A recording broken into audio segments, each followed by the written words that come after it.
बाजी लावणार जीवाची?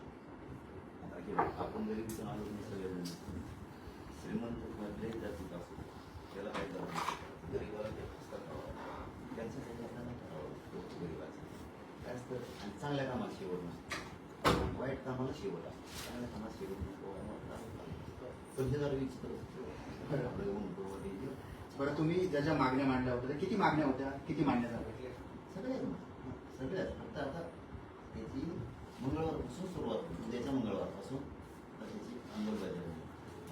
आता काम स्पीड झालं मी आहे ना मग काय करतील.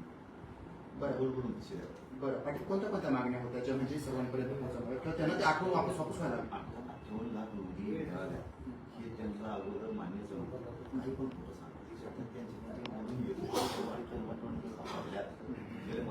आता आपण प्रमाणपत्र घे आधी वधू घेतो त्यासाठी 58 लाख आहे तर मग आता तुम्ही प्रमाणपत्र, आता प्रमाणपत्र झालं ते झाले ठरायचे तो विषय आता मार्गी निघत ते महत्वाचं.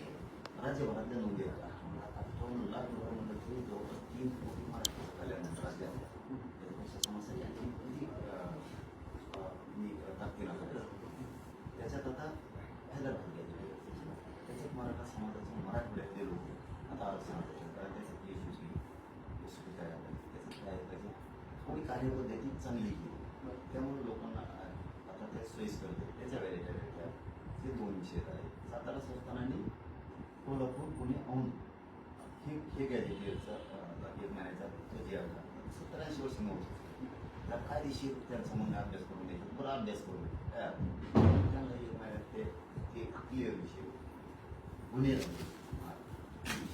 बलिदान गेले हा कोणता विषय खूप महत्वाचा आहे.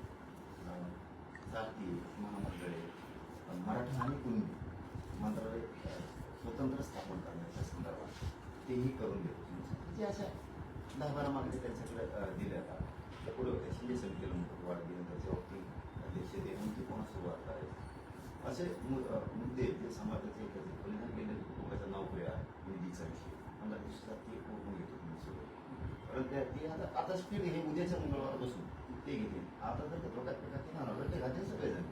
बरं म्हणजे आता उपोषण नाही मात्र आता त्यांना रट्टे दिले जाणार असं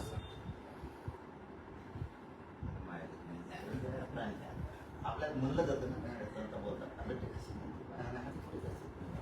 लढायला नाही पक्का आणि तर लागले तर होऊ बी शकते जरा टीव्ही मग तसं बी काही एवढं काय नाही आम्ही काही एवढे विकतचे नाही. बरं पाटील, आता तुम्ही जेव्हा उपोषणाला बसता तेव्हा विरोधात तुमची जी आहे ते टीका टिप्पणी करतात. सर्वात महत्वाचं म्हणजे लक्ष्मण हाकेंचं असं मत होतं की हे मॅनेज आंदोलन होतं काय